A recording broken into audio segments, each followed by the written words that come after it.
ஒரு 1 hour ஊறிடுச்சு. இதை மிக்ஸி ஜாரில் சேர்த்துக்கலாம்.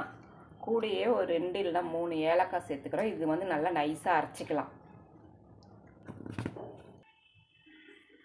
இப்போ தண்ணி ஊற்றி தோசை பதம் மாதிரி நல்லா நைஸாக அரைச்சிக்கினேன்.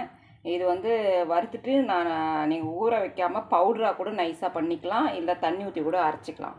ஸ்டவ்வில் வந்து ஒரு பாத்திரம் வச்சு 3 டம்ளர் தண்ணி வச்சுருக்கேன் நான். அது கொதிக்கு வரட்டும். கொதி வந்தோடனே இப்போ கொதி வந்துடுச்சு.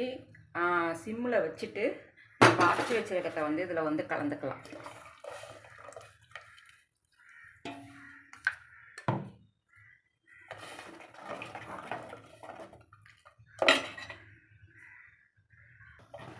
அந்த மிக்ஸி ஜாரை நல்லா கழுவி தண்ணியை ஊற்றிக்கலாம்.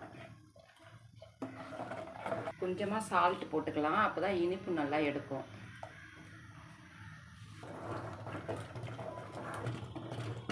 பொங்கி பொங்கி வரும், விடாமல் கிண்டிக்கினே இருக்கணும். ஏன்னா நல்லா கொதிக்கணும், அந்த மாவு வேகணும். நல்லா பொங்கி வருது பாருங்கள்.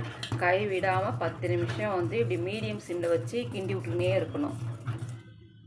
இப்போ வந்து இது வெல்லம் சேர்த்துக்கலாம். இது சுத்தமான வெல்லம், அதெல்லாம் நான் அப்படியே சேர்க்குறேன். இல்லை நீங்கள் தண்ணியில் போட்டு ஒரு கொதி வர வச்சு வடிகட்டிக்கிங்க. நாட்டு சர்க்கரை உங்கள்கிட்ட என்ன இருக்கோ கலந்துக்கலாம். வெல்லம் போட்டு நல்லா வந்து கிண்டி விட்டுக்கலாம்.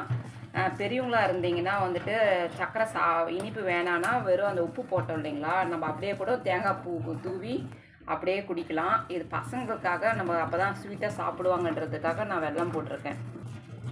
வெல்லம் போட்டு ஒரு 5 minutes நல்லா கொதி வர வரைக்கும் கைவிடாமல் கிண்டிட்டு, இப்போ வந்துட்டு ஆற வச்ச பால் இருக்குது, காய்ச்சி ஆற வச்ச பால் ஊற்றிக்கலாம்.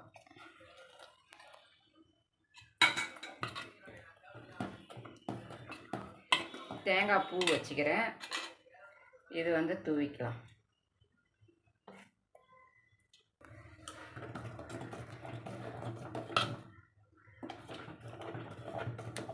அவ்வளோதான். இப்போ வந்து சர்வ் பண்ணிடலாம். இப்போ ஹெல்த்தியான உளுத்தங்கஞ்சி ரெடி. தேங்க்யூ.